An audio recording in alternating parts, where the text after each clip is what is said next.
Welcome to Main Street Sports. Ray Halbrook with Live Stream STL here. We have episode number 40 today, and normally I'm here with my good friend Jeff Whitener, but today I actually have a fill-in today, and that is going to be Scott Latta. Scott, how you doing, my friend? Hey, not bad for Spackle, huh? Yeah, right. Our good fill-in, and should be a good show, and I just wanted to say hey to you real quick before we get started, and hopefully we'll have a good show here. It's been a little while since we've had the Main Street Sports, so we've got Coach Terry Edwards and Ryan McCarthy. Terry Edwards from Grandview boys basketball, and Ryan McCarthy from Windsor Owls boys basketball. And with no further ado here, I'm going to give this over here to Scott Latta. How you doing, Scott? Hey, good evening, everyone. Welcome to the last edition of Main Street Sports for November 2020. That's a good one. I like that. Very nice. Give a big shout out to Jeff Whitener. Normally he's in this seat. Definitely big shoes to fill, but hopefully we do him proud. Yep, absolutely. All right, so tonight, as Ray mentioned, we do have Coach Terry Edwards from Grandview, and then we also have Coach Ryan McCarthy from Windsor. So we're going to start off on the Grandview side. Jeff was nice enough to provide some overview here. So last season, the team was 8-19 overall, 1-4 in conference play. Fell to Steelville in the district playoffs. We lost 6 seniors to graduation. Zach Perrin led the team in points scored, averaging about 15 points a game. He also led the team in assists with 55. David Creeth led the team with 47 steals, and I believe he was injured part of last year as well. So, Coach Edwards, welcome to the show. Thank you. For the folks watching, give us a little background on your vast coaching career. How many different sports have you coached, and from which levels on up? Okay, he mentioned the word vast. I think that pretty much described. This is my 43rd year in public I guess in education overall. I started coaching in 1976-77 at Charleston. Wow. I was 4. You were 4, all right. I was lucky enough right out of college. It was a team that had Ricky Frazier. Oh, wow. He went 31-1 and finished second in the state to Joplin Memorial. What a way to get out of college and start a career. And from there, I went to Plattsburgh, Pacific, St. Clair, and all that time coaching. I coached baseball, football, and basketball in some of the smaller schools at Plattsburgh. When you're the basketball coach, every hour in PE you practice, and you had the 7th, the 8th, the 9th, the JV, and the varsity, which was kind of nice at that time. I was in administration starting in St. Clair starting at about 86, so I've actually been in administration for almost 30, well, close to 30 years, I guess. Wow. I finished at Hillsboro as junior high principal. I got to go back last year to Hillsboro as athletic director with quotes around that for a couple of months. And there was a transition there. Actually, Gail Huck is the athletic director. Has been for years. I mean, she does a lot of the good stuff there. Okay. So that was the way this all transpired to get back into high school. Taylor Hassel was a sophomore when my son was a senior at Hillsboro High School. And played on the same team. They were district champion under Dan Johnson back in 2011, actually. Nice. Dan's first year there. So Taylor was the head coach at Grandview, and he didn't have his assistant left him. And my son and him were talking. He goes, hey, my dad. I know somebody. He knows a little bit about it. He thinks he knows a lot about basketball, but he actually knows a little bit about basketball. So I helped him out with a JV and freshman last year. Great bunch of kids. Grandview's a unique place. As I said, you go there, and it's hard to leave there because those kids, they try so hard. That's my alma mater, so I understand what you're talking about. Okay, and I didn't want to leave those kids. I was fortunate enough, Mr. Jeffries, he may regret it later on during the year, took a chance on a 66-year-old boys basketball coach who had been retired since 2008. I did get a little stint, 2 years at Pius, by the way, with Brandon Mays. Okay. Which the first phone call I got when I got this head coaching job was to Brandon Mays. He's my assistant coach and 9th grade coach. And then luckily I had Dalian Parks already doing the junior highs as a 7th grade coach. He now is our head junior high coach, and he helps in the high school. Wow, that's a great resource. Well, those two guys really, I mean, I worry about at my age, have I been out of this so long I don't know what I'm doing anymore? And the answer may have been I didn't know what I was doing before this, so it doesn't really matter. But I had two of the best basketball minds in Jefferson County. You talk all through this area, and they'll tell you about Daleen is a great fundamental guy, basketball IQ, and Brandon's been a friend of mine for a number of years. He played on a state champion. He just really gives kids confidence. He works well with them on it. He's kind of my offensive coordinator, to be honest with you, and I'm kind of in charge of attitude and effort. Okay. So it sounds like you kind of were like you had the skills, but maybe like they're your interpreters. Well, I like that. I'm going to use that if you don't mind. I really right like ahead. that. Yeah. So I ended up, and I have those two guys on the staff. We've, unfortunately, with COVID, did not get to. We have not. Last night was yesterday afternoon, I guess, was the first time we've gotten to see these kids play anybody but against themselves. Not knowing what to expect because, as you said, we lost. My goodness, last year's team, and except for Chase Wilson is coming back. He's a junior who was an all-conference performer, and then you mentioned David Creeth, who is a senior, 5'11", 200 and something pounds of motor and fire. Right. Last night to kind of tell we it was our first game. We struggled a little bit. Well, he had 17 points and 20 rebounds last night. That's not bad. Pretty good night for a 5'11" guy who's playing inside for us, who's just sheer effort. Kind of put us on his back a couple of quarters, and I'm acting like it was we won 67-46, a 21-point win. But quite honestly, Bismarck, man, those kids play really hard. They're really young. Gave us a really good ball game, and we to win by for Grandview to win by 20 and say, we don't appreciate that. We obviously do.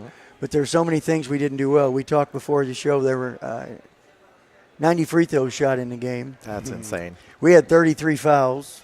We shot 52 free throws in a game. It really tested. I'd kept 12 kids, and thank goodness I did because we had 9 different guys score yesterday, which is kind of nice. And we had all 12 get in a little rotation if that's possible in a game. But success is measured different, maybe in Windsor than at Grandview. Grandview in the last few years hasn't been great. 8 wins last year is not great, but those kids, they practice just as hard as everybody else. They want to win like everybody else, and starting the season with a win, and for the kids not to be happy with how they played and got a win by 20 points. And again, Bismarck played really hard. They're going to be a good team. They're very young, really young. But our guys in the past, they get it back they whittle it down in the third quarter to 11. And normally, if it's tell our kids, that goes into Grandview time sometime, where one wheel comes off, and before you know it, all 4 are off and we're on the side of the road going, what the heck happened? Right. We just blew. So they did not do that. In fact, we went on a little run and increased it to 20 and got it up to 26 and kind of kept control. So I was very happy for a start.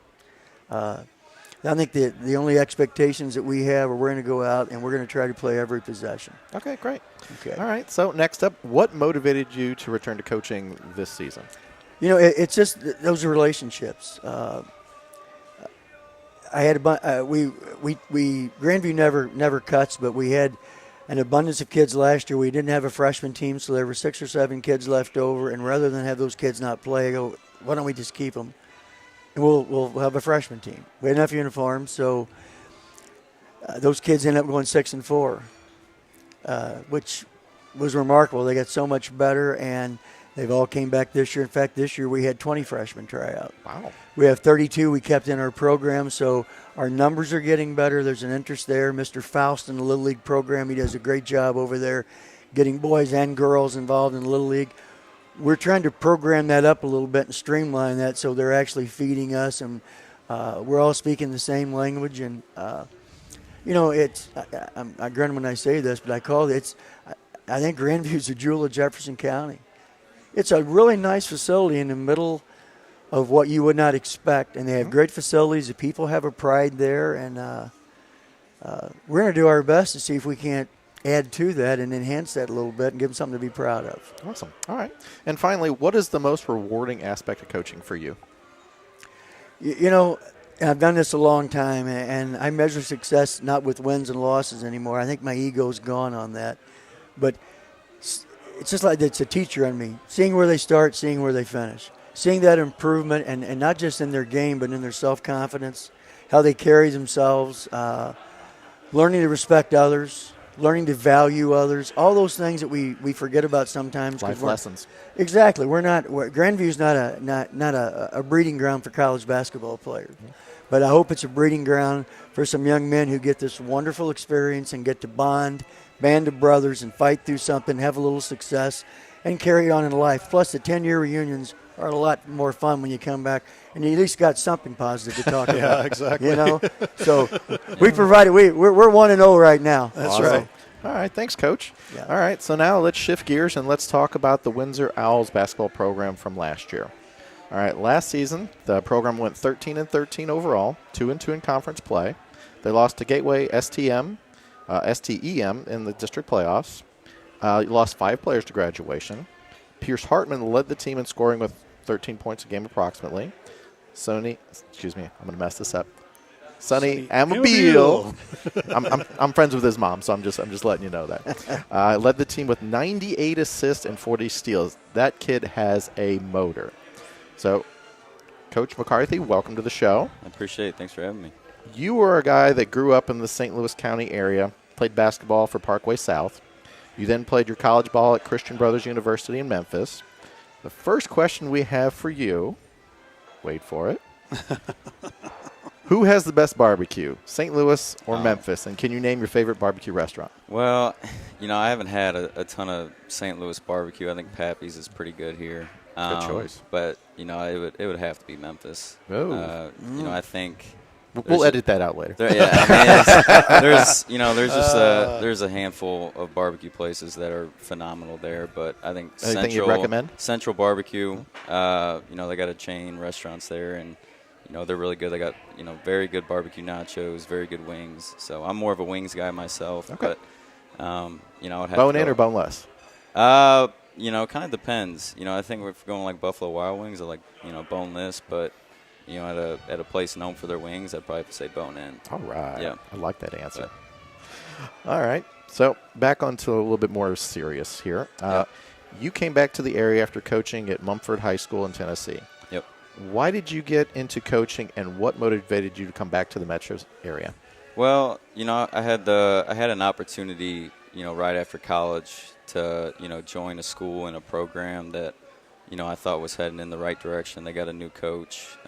His name was Ryan Ross. He's actually at South Doyle High School in Knoxville now. But I had an opportunity to be his, varsity assistant coach and the head JV and also the head freshman. So, I kind of looked at that opportunity, staying in Memphis to gain as much experience as I could. And, I probably wouldn't be where I'm at today if, I hadn't took up that opportunity. So, I thought that was, crucial for my improvement, being able to, take that much responsibility and kind of learn, see what he does, just because I had, goals of wanting to be a head coach, sooner at that point too. But for coming back to St. Louis, my family's here. I think deep down I wanted to come back home at some point. And, I saw that, Windsor was open. I thought that would be a good opportunity for me. And honestly, coaching, finding coaching jobs, it's kind of about the right time and the right opportunity. So just like kind of I said about my first opportunity in Memphis, I thought that was the best thing for me. And kind of same thing with coming back home, St. Louis. I could kind of envision myself at being at Windsor and, kind of creating a program the way I wanted to do it. So, I'm happy to be here. I'm very excited about, what I can do at Windsor, what we can do at Windsor. And I guess you'll get the chance to prove that tomorrow night. Yeah. Yep. First game, we got Melville at the Southside Classic. So. All right. So how many years have you been coaching basketball all total? Total, this will be my 5th year. Okay. Yeah. So over that span from the very first time you were in that capacity to now, how big of a leap is that for you? Honestly, a pretty big leap. I think, when you first get into coaching, it's kind of developing those guys and establishing those relationships with them, especially as an assistant coach. So once you make a transition to being kind of the head guy, you start to take on more responsibilities. There's fundraisers to worry about. a lot of day in and day out stuff that you need to, take more responsibility with. But, I think that, just with where we're at Windsor, that there's a lot of potential that what we could do and, a lot of opportunity. And you're just at the beginning of the road. Yeah, yeah. All right. And finally, do you have a mentor or someone who helped you develop your interest in coaching? Yeah, the first one definitely would have to be my dad. I grew up being a coach's kid, and he was a great basketball player in high school and went on to play at Christian Brothers just like myself. And, just from when I first was able to pick up a ball, just, kind of following his lead and, kind of two things that I could take away from him was, if you want to be really good at something, you got to relentlessly work at it. And so, I kind of took upon that and, just how he approached it and, kind of how I learned from him as a coach and watching him constantly. But he's definitely, number one mentor, biggest fan, and father. So, what I got from him is a big part of who I am today. But so going back, how far can you remember? When was your first memory with a basketball? Way back. But I'm sure as soon as I was able to walk, I was dribbling a basketball. That was me with a baseball. So. He had a ton of sacrifices to kind of help me and my brothers get to the next level, and that's something I never take for granted. But also put into how I coach, and you want to be good, got to relentlessly work at it, and prepare your body for that. So he's definitely my biggest mentor, and then Coach Ryan Ross at Mumford, who I kind of understudied as assistant. Learning from him as much as I could, and him taking me under his wing and developing kind of the coaching, who I am today. So, awesome. Yep. All right. So that was Coach Ryan McCarthy of the Windsor Owls. Ray, I think we're going to go ahead and take a break here in a second. We are. You are watching Main Street Sports. We will be right back.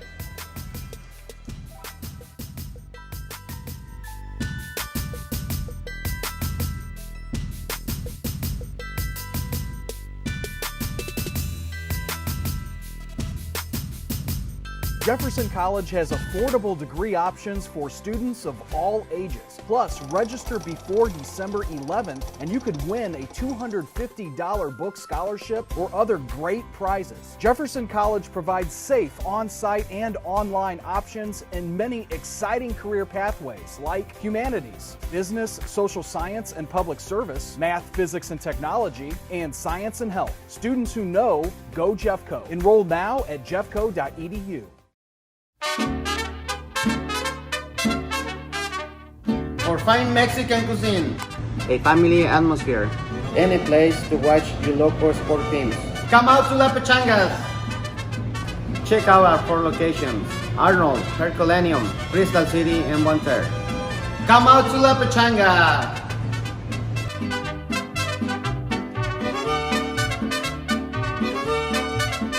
A former player and coach of Festus 253 baseball, and now specializing in criminal defense, family law, wills, estates, and trusts, the law offices of Matthew Brown is here for you, representing you the right way, not the easy way. In Festus at 101 East Main Street or on Facebook and the web, call 314-628-0033.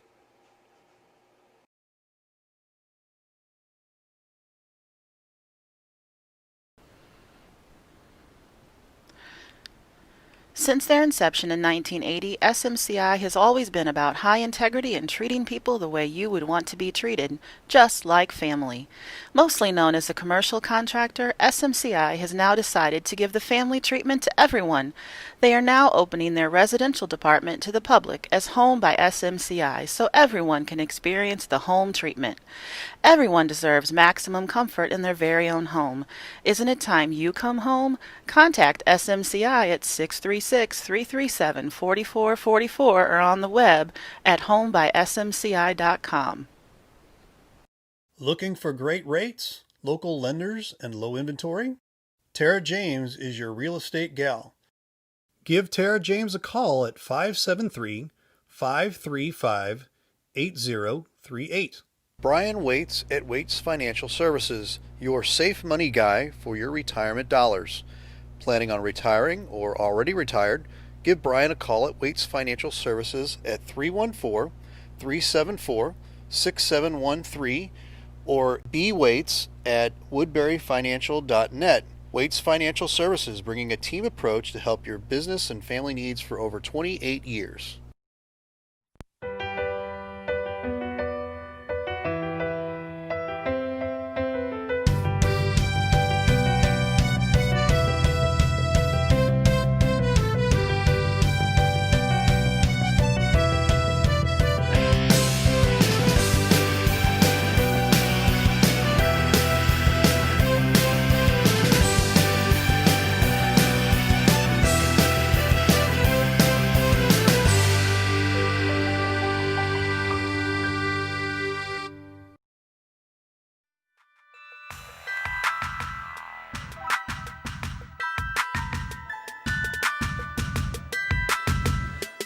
We are back here for round two, our second segment here for Main Street Sports. Before we hand it back over to Scott Lotta, just letting you guys know about some games that we've got coming up.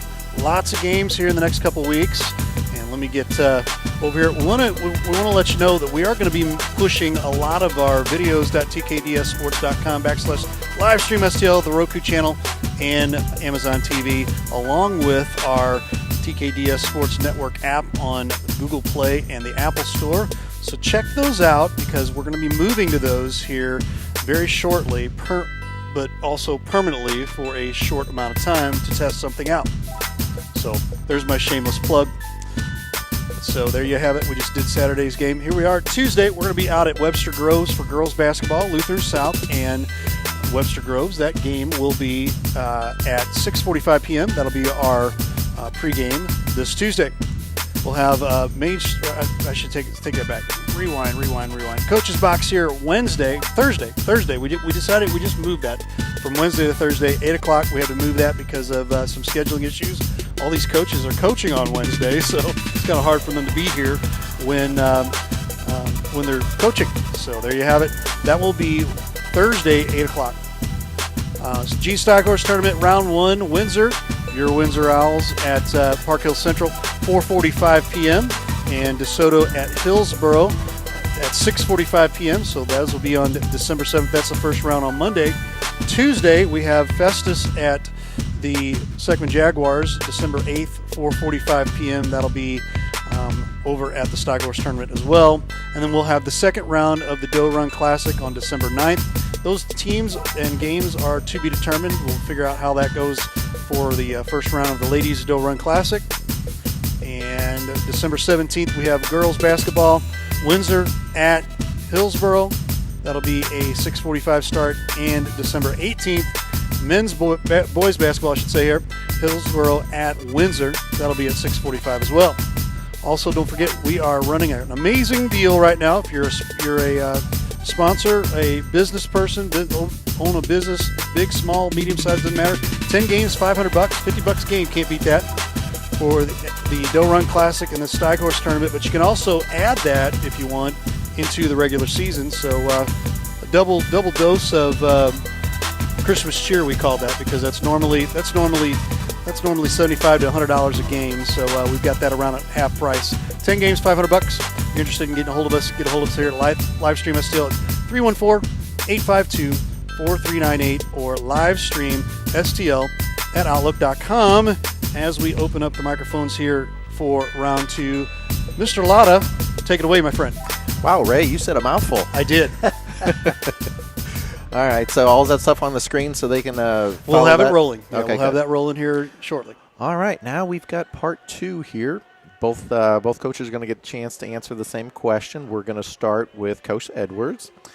And these are from the mind of Jeff Whitener, so if anything seems a little out there, that's just we're going to roll with it. All right, so, gentlemen, how have you spent your off season and the fall, given the pandemic and subsequent shutdowns, and then also, how do your numbers look?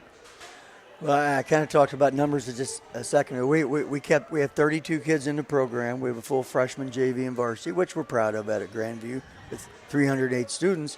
It's been difficult because with the pandemic, because of we have some kids virtual, we have some in person. The last 2 weeks we've been all virtual. We're coming back on Tuesday, back to in person.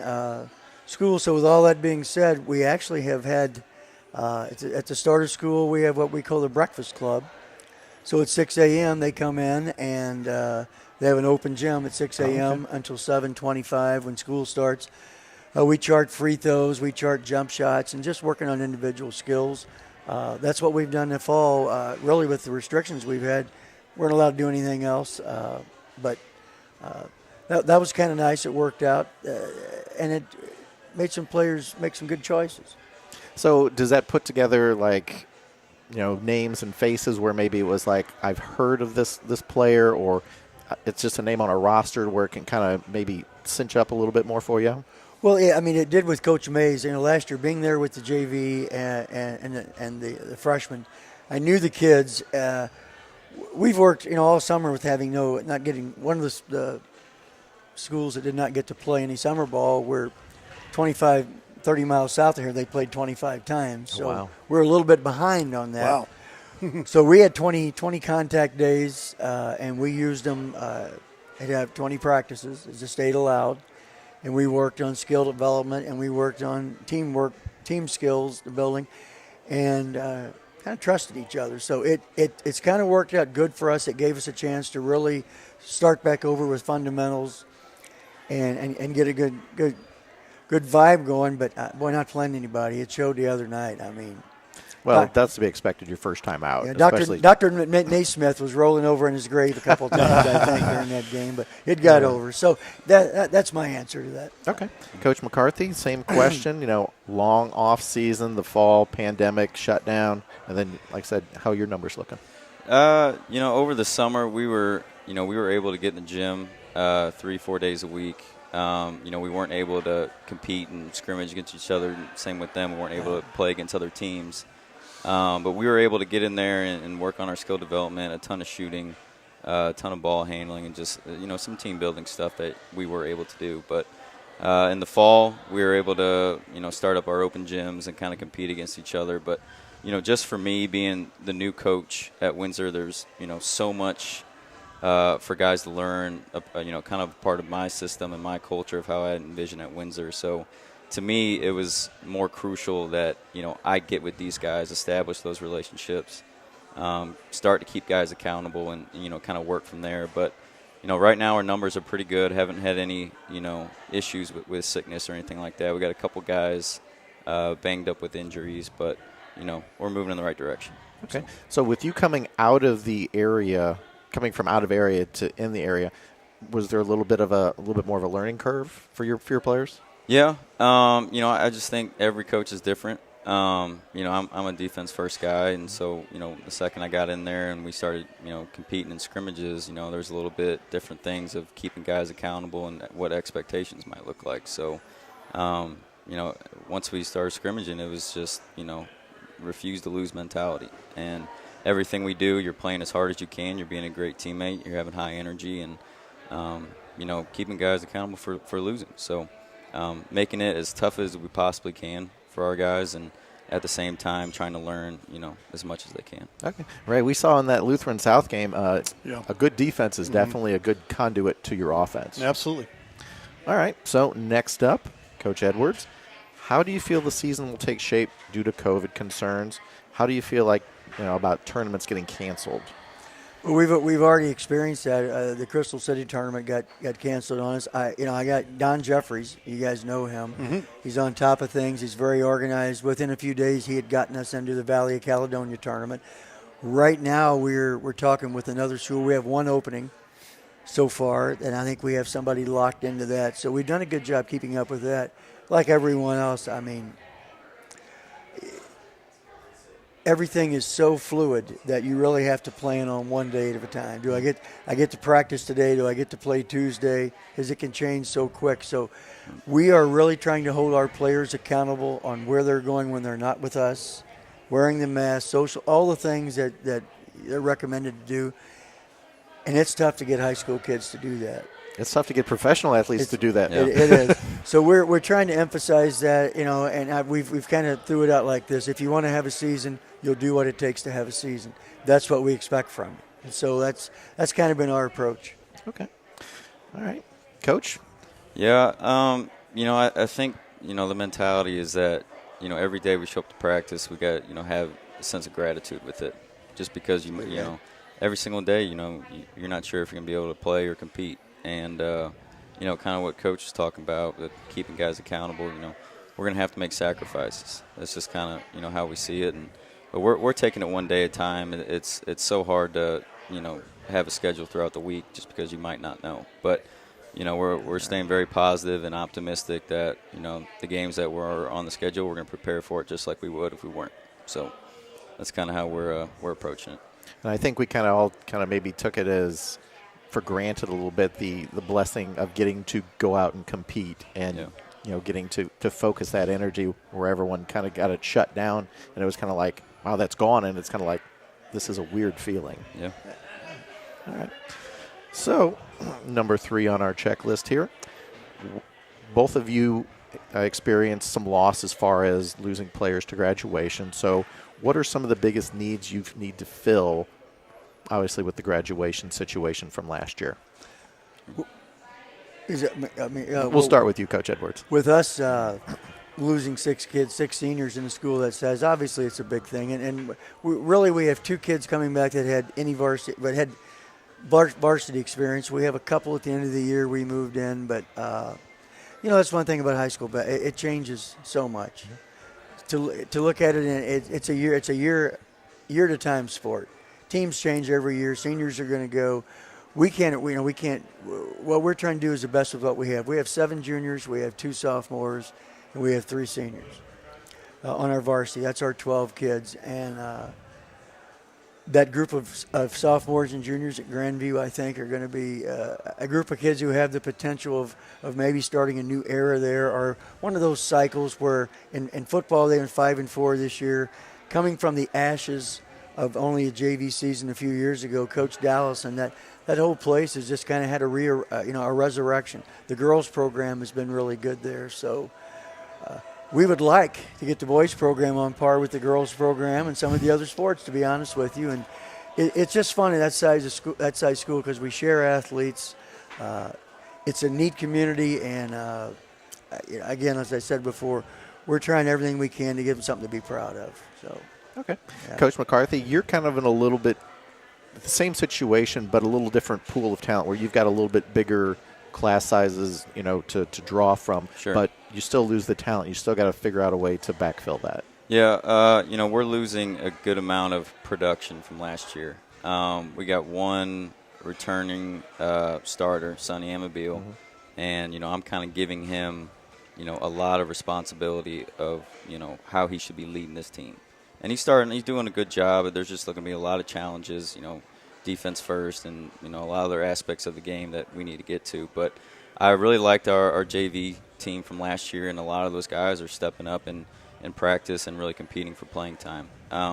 Honestly, a lot of the guys are kind of very close, and there's a lot of those JV guys like Logan Cheney, Elliott Whitty, Max Hartman, Brennan Bishop, Nathan Bierman is going to be a guy that I'm going to be relying on a ton. But like I said, it's going to be measured on each day in practice where each guy is going to be sitting in the rotation, and we're going to be looking to play a lot of guys and hopefully be the harder playing team. But right now we got a lot of buy-in and just kind of day by day determine on who's going to be stepping up and filling those shoes. So. Okay. All right, and if you guys need any historical footage, there might be some live stream games you can watch from last year. Oh goodness. Yeah. All right. So, Coach Edwards, what are some of the things that you emphasize with your team in these early practice sessions and non-conference games? Well, I'm sitting here listening to this young coach talk, and it makes me feel good. Those are the same things that we talk about: accountability, being accountable to your teammate, not letting your teammate down. How hard are you working in practice? Most of these kids don't really know what 100% is. Mm-hmm. They know what they think it is, right? And once you get them past that, that's when they start improving. And it's something, as he talked about, buy-in. I think the one thing, since I've had those kids a year, they know how I do things. I am very old school. It's what I am. It's, in the perspective of a freshman listening to a guy that's 52 years older than them is a little scary sometimes. But what I've found is, I think kids want a little discipline. I think they want those walls put up. I think they don't know what their potential is because, quite honestly, a lot of times, and I don't want to sound like old grandpa sitting here, but they're just not pushed anymore. And we're pushing these kids, and we're trying to change the expectation at Grandview. You know, it's not just to go and have a game, or it's not just to compete or be on a team. If they're going to keep score, it's important we try to win. And so and it's a process. You have to learn how to do that. I think last year we taught them how to compete. And I think this year, yesterday went a little ways in showing how do you close a game? How do teams win consistently? How do you stop the finger pointing? And when things go bad, how do you not let the wheels come off? Who steps up? He mentioned I've got Chase Wilson, who could play anywhere in this conference. He's 6'2". He was in the weights all summer. He was an all-conference football player. He's a really nice player, and he is buying into leadership. He's playing defense because we're the same way. We're not talented enough to beat people without playing. We have to hold people to a certain number of points per game. Defense has to be stressed first. We like to try to score out of our defense because I just don't have a whole lot of people that can create their own shot right now. We're working on that. We're old-fashioned. We set screens. We do a lot of high pick and rolls. We do all the things that maybe aren't done anymore. Yeah, don't say that word out loud. But I think the kids, they need that. And right now, that's where we're at in this process. We'll see what it takes. We're going to compete every game, and if you do that, if you prepare and you have the effort and the right attitude, the score at the end will add up and come in your favor if you just don't lose faith and keep after it. That's what you have to believe in. I like how you kind of touched on, when things start going one way and then the wheels come off. I'm going to jump sports here. There's a movie called The Replacements with Keanu Reeves where he talks about quicksand. Exactly. Where one thing goes wrong and then another, and then how do you break that cycle? So I really like that. And our kids are struggling with that a little bit now. They're getting better at it. And really, it goes back to what he's talking about is accountability. If I do my job, and if you can get 10 kids, 8 kids, 9 kids to all believe as long as they do their job, because, what we talked yesterday about, 12 hearts and 1 beat. That's how you have to think when you're on the court. What can I do today as an individual to make us better as a team? I start that every day when we do announcements. That's the first thing that I say. What can you do today as an individual to make us better as a team? And that's kind of our focus, and it's kind of how we're looking at things. Okay. Coach McCarthy, so, practice sessions in these non-conference games, is there anything incrementally that you're going to tweak or, kind of move off of? Not necessarily tweak or move off of. I'll definitely look at the film and look at what we need to work on. But, this first year is just going to be all about our culture. Making it as tough as possible on these guys and seeing how they respond.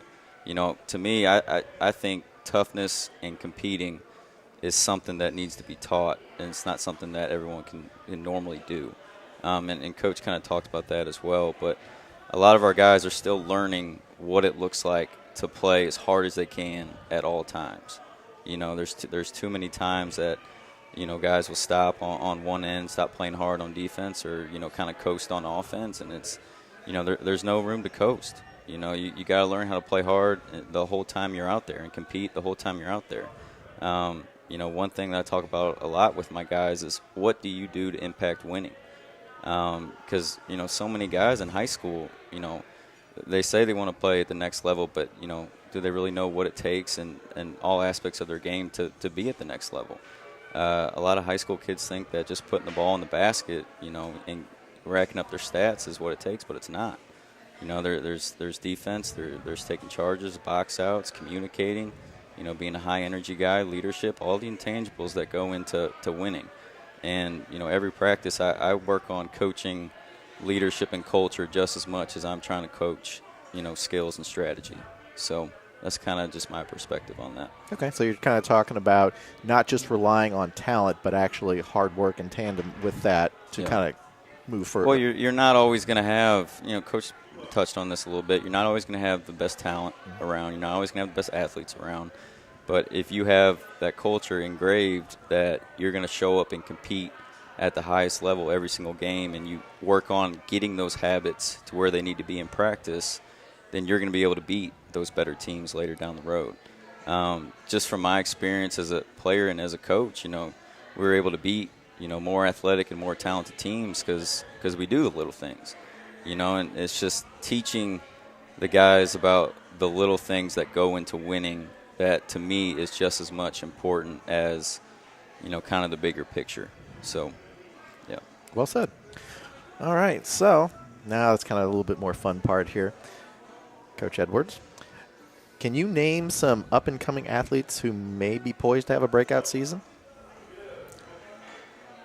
Actually, I would hope, and I truly expect that John Grimm, who's a junior guard for us, who is a really, really talented shooter, and he's shot 5,000 free throws over the summer, and probably twice as many threes. Our gun's about wore out, and Wow. he's worked on his shot. He's worked. His little brother Tom, who's a sophomore, also is a really good shooter. But I really think this year for us, if we're going to have success, Chase Wilson has to really step up and lead us.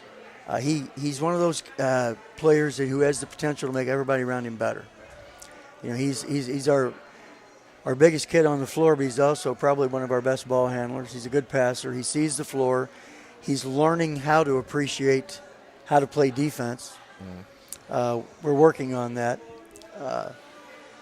So as he continues to develop, I think he'll take a few guys with him. And actually, skill-wise, we talked about in the summer, we had so much time to focus on that. And having Daly working fundamentals along with Brandon, reading defenses and just doing little things.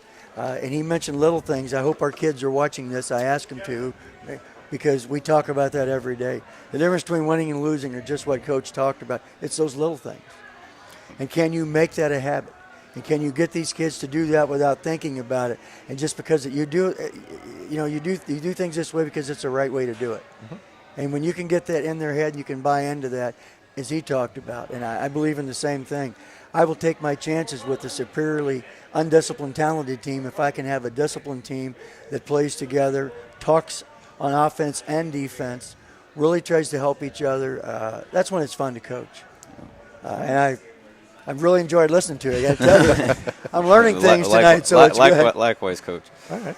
Coach McCarthy, anybody you see that maybe is just like right there on the doorstep to breaking through? Well, I'm going to expect a ton from Sonny this year to have even more of a breakout year than he did last year, not putting pressure on his scoring or what he can do on offense, but, again, how can he impact winning for us to have a successful season?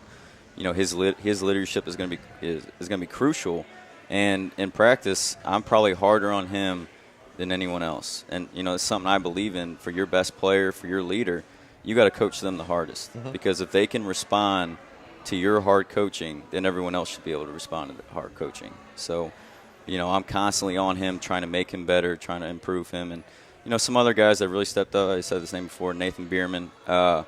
He's kind of our motor right now. He kind of does it all for us and challenges guys on both ends. I've said this to our guys that, if they think they're a great player, how are you not making your teammate better? A lot of times, good players, they think they're great just because they're working on themselves, but I don't see them communicating to anyone else on their team. I don't see them challenging anyone else on their team. You got to know the ins and outs of your teammates, what makes them tick, what's their disadvantages, their advantages. All those things go into it. And, for us, I'm constantly on them to be a player-led team instead of a coach-led team. And I say that I'm a coach, but at the same time, I'm not out there on the court with them. I can put up the expectations and I can keep guys accountable on, what we require. But at the end of the day, for us to be where we need to be, it's got to be a player-led team.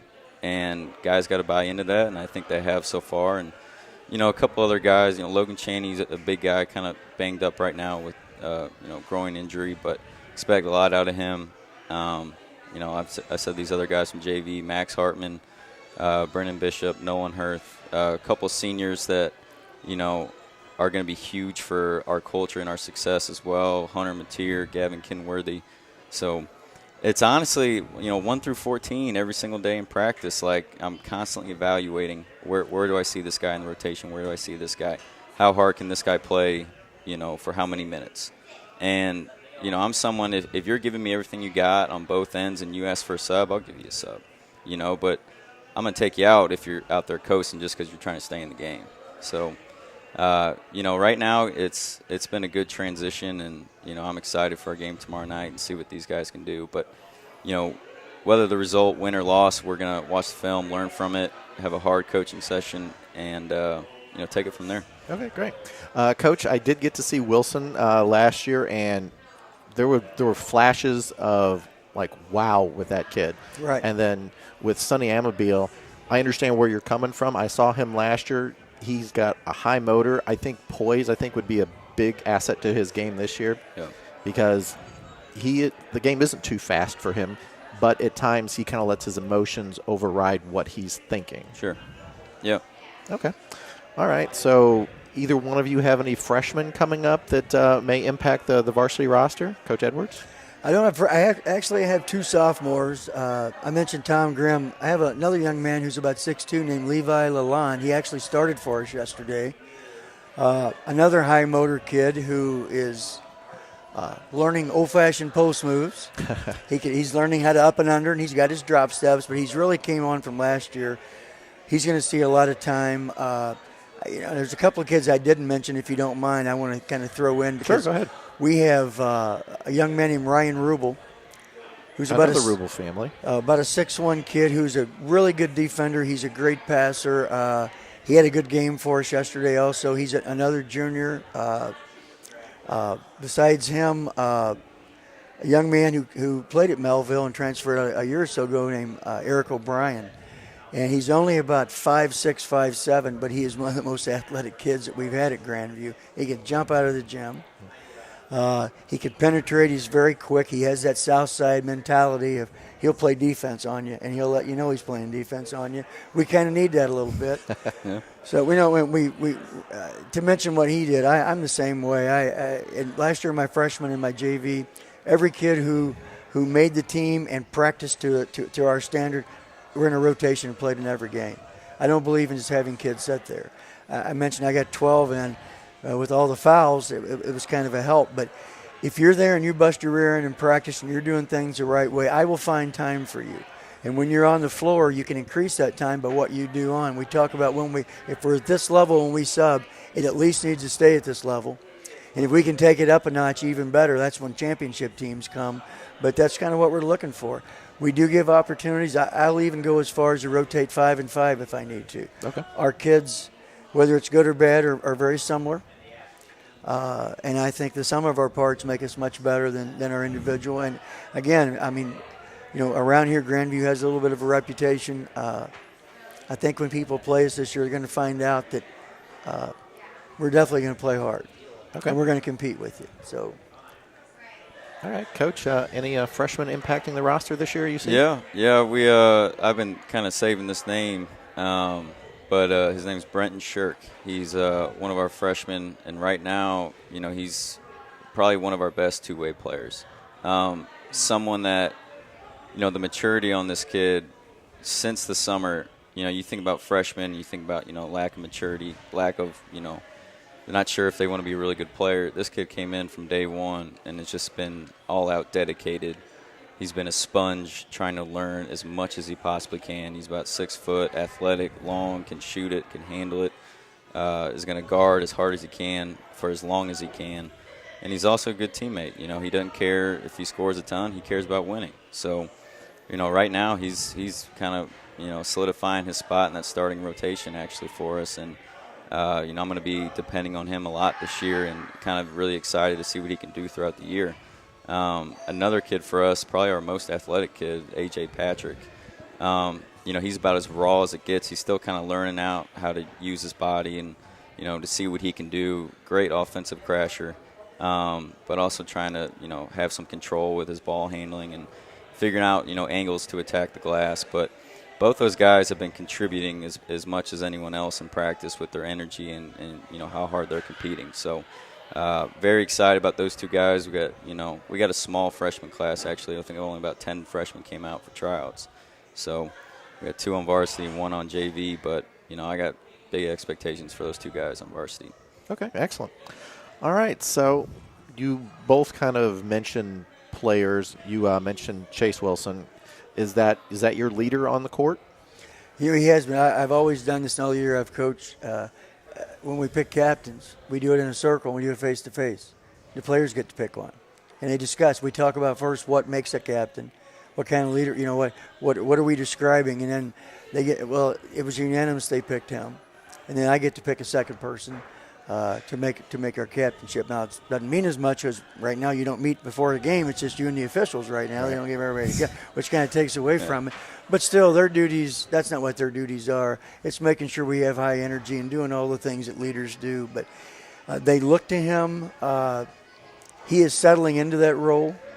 Again, this is his third year in the program with Coach Hassel. He played a little bit as a freshman and started as a sophomore. So it's his team. And I hate to and I told him I'm not putting pressure on him. It's just what he can do is make everyone around him better. And he can do that by his actions every day, by helping the young players. If they look up to, be a mentor to them, show them respect. And he's doing that. I mean, I've been so pleased since he's transitioned from football.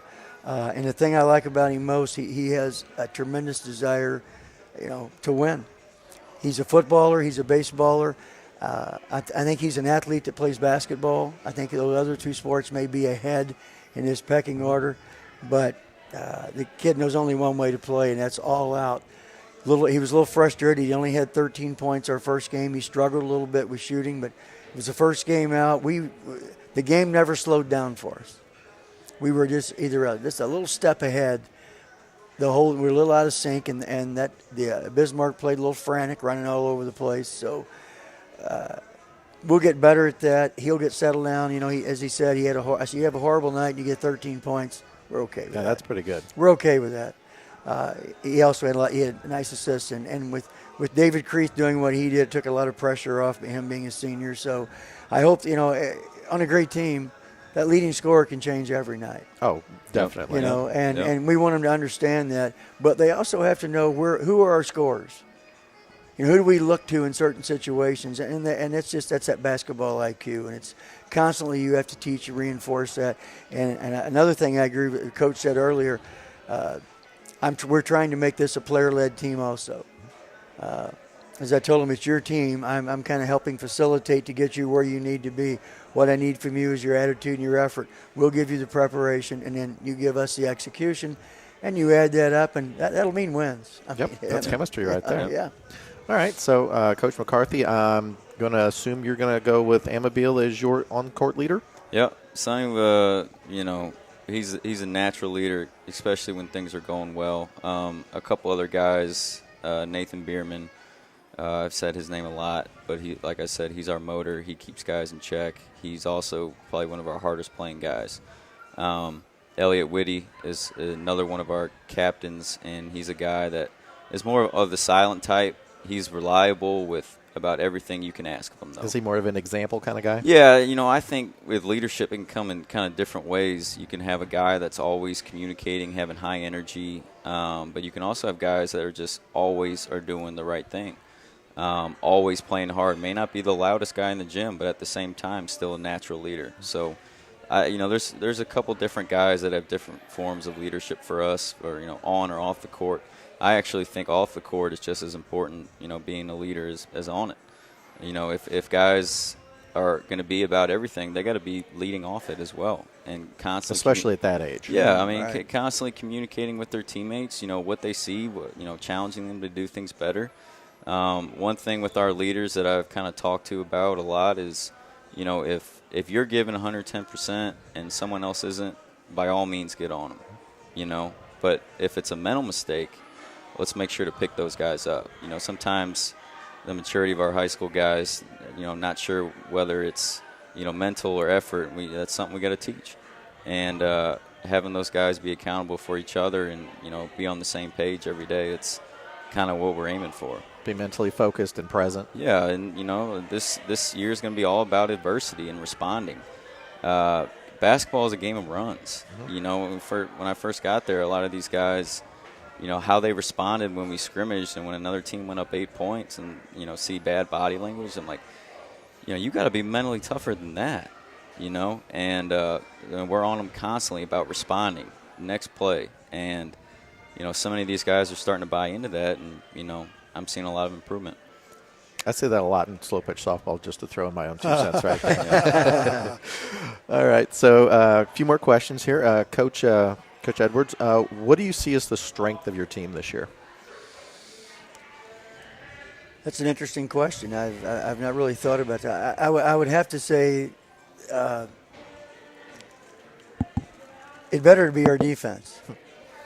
Last night is an example. In a VAR, we gave up no field goals the first quarter. Wow. We only scored 11 points. It was 11-2 in the first quarter, and I don't care who you're playing at what level. For 8 minutes, if you can hold another group of high school kids scoreless, your efforts there were learning. Yep. So I was very pleased with that. If we play that hard and we can get some points out of our defense, I think we will continue to improve enough that we, I don't like to throw out expectations because with high school kids, it's so hard and how things are going to go and how you think they're going to go. It's a moving target.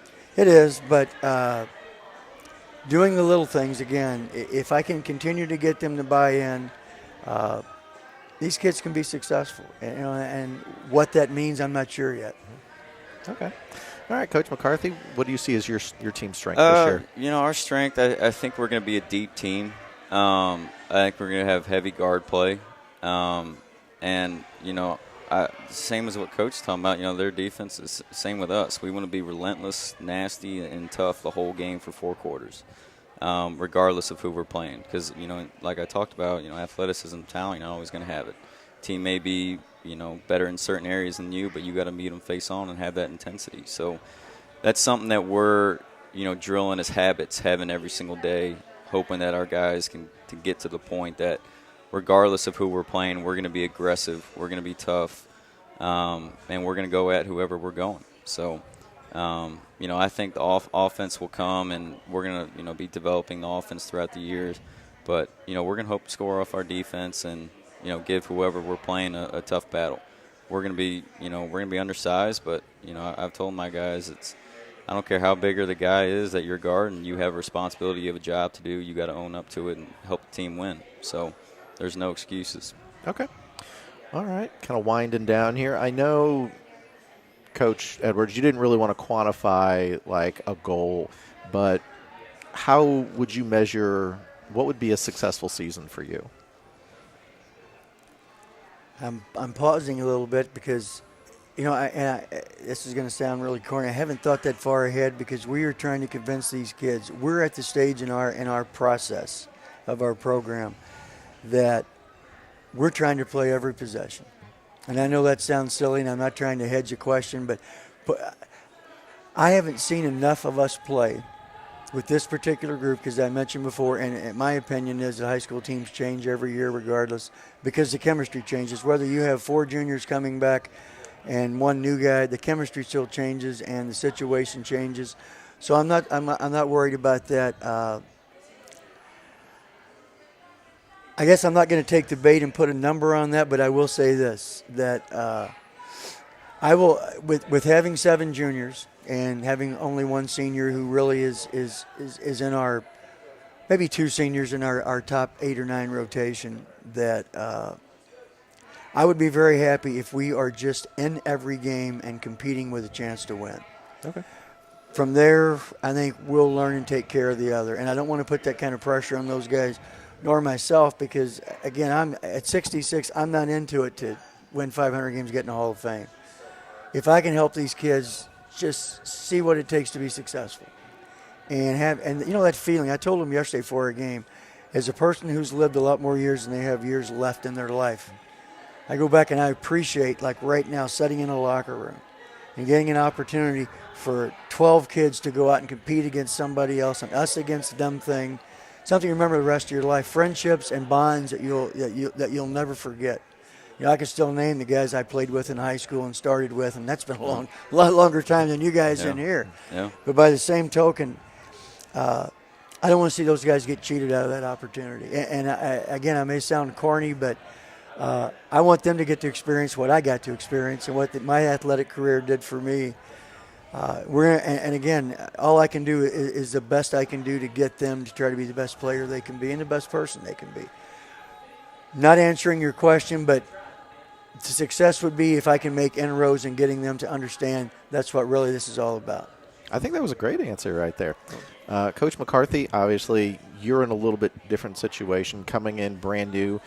Do you have any kind of benchmarks that you're looking to get to in your first season?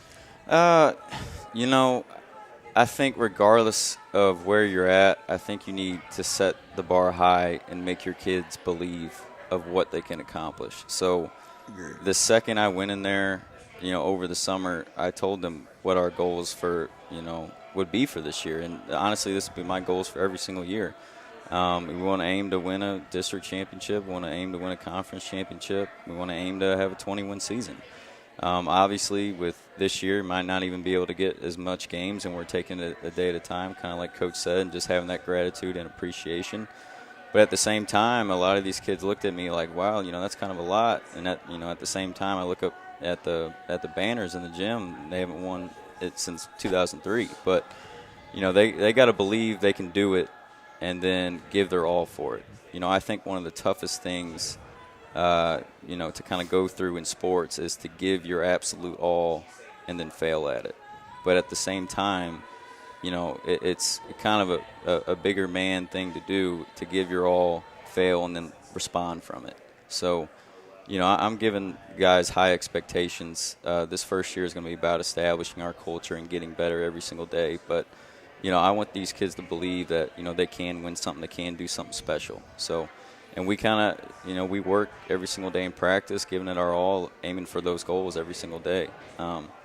You know, whether we get there or not, it's about improvement and a process. So that's kind of my answer for that. Okay, good. All right, last question before we turn it over to Ray. Looking at the schedules and dates coming up for your respective squad, Coach Edwards, is there any games coming up that you kind of got circled on the calendar? Well, you know, I don't know why this is because we're in the short end, but our kids always look forward. Herculaneum and Grandview is the thing, a rivalry that I have found out from football and carries over in basketball. And for some reason, our kids really like to compete against Pius. Oh, okay. Which is kind of, because we had a lot of success against, so maybe that's why. But I think those may be the yardstick to where, like, if we beat them, then we've done something. You know, and I think that's probably right. And maybe getting acceptance as being a legitimate team to look out for in this area. Maybe that's it. You know, again, the culture there, because of the number of coaches, has changed so much. And you know, again, listening here, we're trying to do the same thing. And the biggest thing right now is expectations.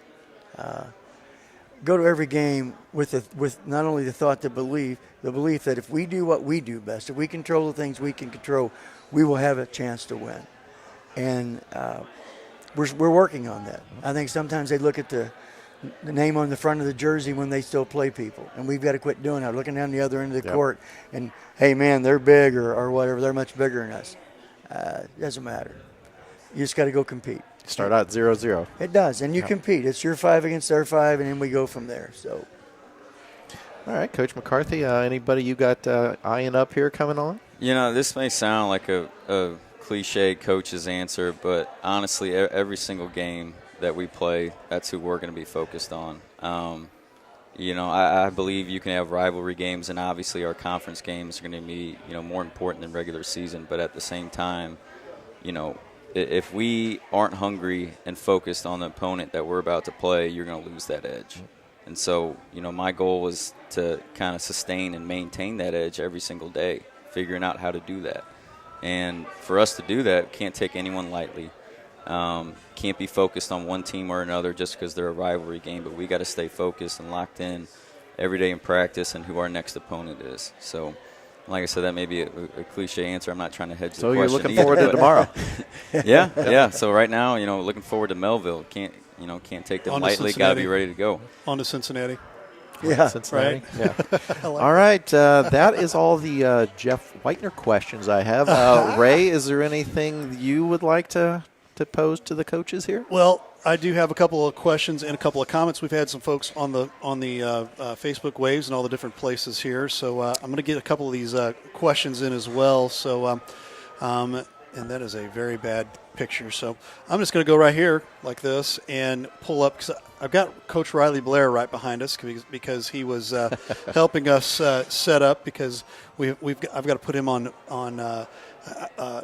as my backup guy for when we have issues coming into the next couple of weeks here with getting things set up. So I'm teaching him how to do it. Not issues, a little bit. scheduling conflicts. You know what it is? Scheduling opportunities. Yes. Right? So there you go. So question from Jeff Whitener to Terry Edwards here. I wanted to know if you remember coaching the Cowboys of the Twin City Youth Football Association, number one. Ask him if he remembers Drew Hearn, Dylan Fears, the Howell twins, and an uncoordinated lineman named Dylan Whitener. Do you remember those guys? Those were my guys. The twins we called Lovey and Thurston, the Howell brothers from Gilligan's Island. I love it. We were the Cowboys. That's right. FYCA. That was a great team. Absolutely. Awesome. And then Dalen Parks also popping in here saying it's their team. Salute to the coaches. Totally enjoying this. Love Dalen, having him on. And it's been a little while, Dalen. We may have to have you on here pretty soon. So mark your calendar.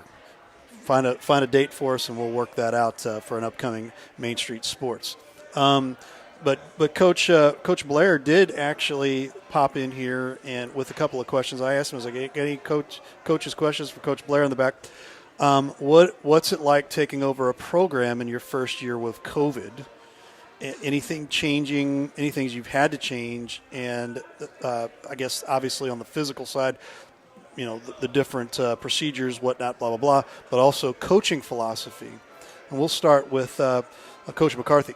Yeah, this year with COVID, I think you got to be very aware of the different situations that can occur. How I've kind of approached it this year that I might not have normally done it is just kind of believing in the separation of teams. Right.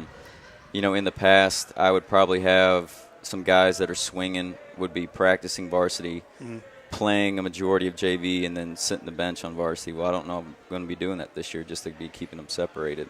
Right. So, right now I got, 2-3 guys practicing varsity, but once JV games kind of pop up, kind of evaluate to see if they can help the varsity and, play enough. Because at the end of the day, it's about, getting the individuals better. And right. if I'm just keeping a kid on the bench and he's not playing JV, I'm not necessarily getting him better. Mm-hmm.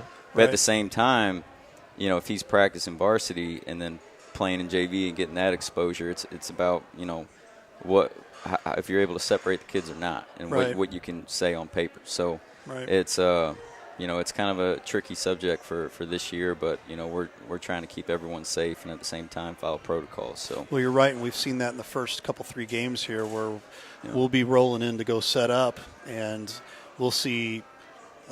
I'll see some familiar faces. I see a freshman over here, girls over Herculaneum, guy behind me.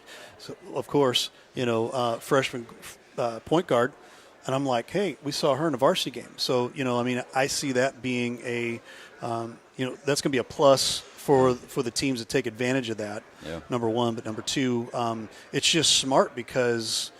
You don't know what's going to happen tomorrow with scheduling. You don't know what's going to happen tomorrow with if a kid pops, a COVID case, and so you've got to be prepared. You got to be prepared and make sure you got all the bullets ready to go in the gun, so to speak. So, Coach Edwards, any changes on your end? Well, the biggest thing for us is because our school was in person, and then we went virtual, then we came back. Well, in about the middle of the football season.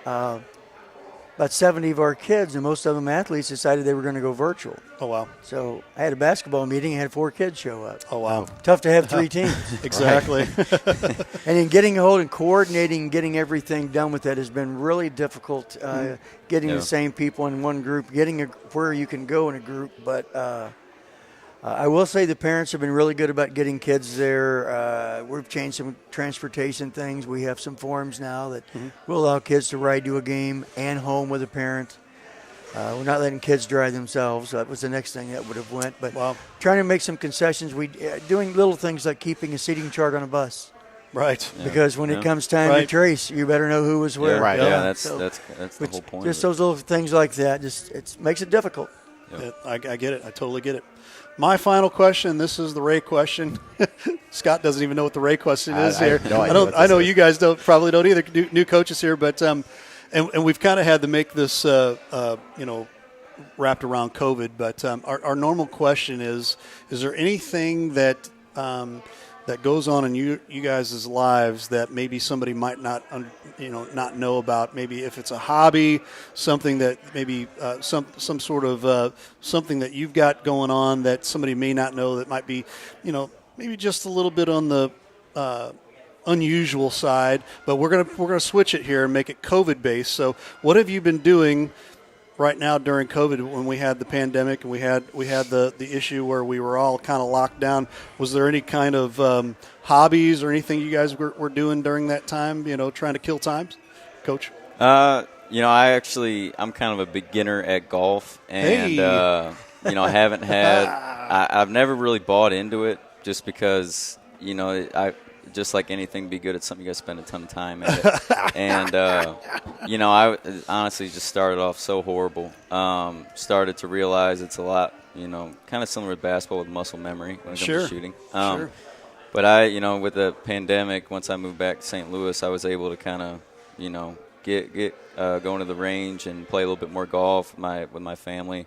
My dad and brothers are kind of beginners at it as well, so it was something fun for us to do. And something I'm still learning how to do and asking a ton of questions, but it's kind of cool for me to be in that seat, trying to learn and grow at something different. A lot of these coaches play golf, don't they, Coach Edwards? They do. And most of us know well. They wouldn't want to play with me, though, because I'm horrible. But I'm getting there. All right, we can play. Yeah, exactly. Yeah.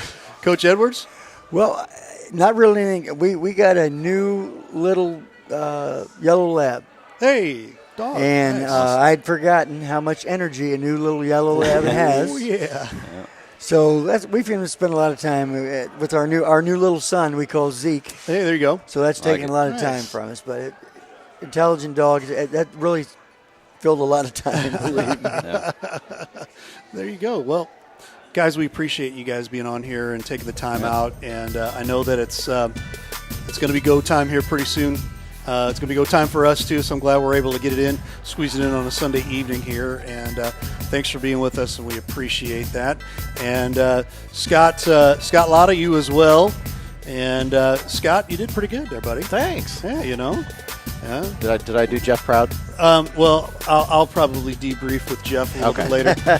We'll make sure and see if we have to put you on assignment later. Yeah. Oh, he is the guy. There's no doubt about this guy, full of notes. I know. And but they're good notes. Yes. I mean, they're helpful. Like the coach said. Yeah. You gotta push. Yeah, exactly. And we pushed the coaches tonight. We really did, didn't we, coaches? Yes, sir. Yeah, I appreciate you having us on. It's different than normally go to the radio station, because they're going to call it. They're going to ask you some of the regular questions that you get all the time. But we just we like to kind of mix it up a little bit here and there and see what we come up with. But thanks, guys, again for being on, and we wish you guys well for the rest of the season, and fingers crossed that we can get the season in and complete it here, right? Knock on on wood. Awesome. All right. That is Coach Terry Edwards and Ryan McCarthy, along with Scott Lotta here, and we appreciate everybody being on today, watching tonight's episode of Main Street Sports. Don't forget tomorrow night. No, it won't be tomorrow night. It'll be actually Tuesday night. Tuesday night, 6:45, Lutheran South at Webster Groves, 6:45 out at Webster Groves. This will be a game where there is no fans in the stands, so we're gonna get the no fans in the stands experience, and so we're gonna see what that looks like. I'm sorry, what'd you say? Will it be cardboard cutouts? Cardboard cutouts, I like it. There you have it. There you are. And then don't forget, also, we've got the Coaches Box coming up. That'll be Thursday, not Wednesday, 8 o'clock, Thursday. And Jeff just texted me, says, don't forget to get the stand-ups from the coaches. I already know what that means. I got that. I'm on top of it, Jeff. Appreciate it. And, Jeff, we want to say get well soon. For Ray Halbuck and all of us here at Livestream STL, you're watching Main Street Sports. Have a great evening.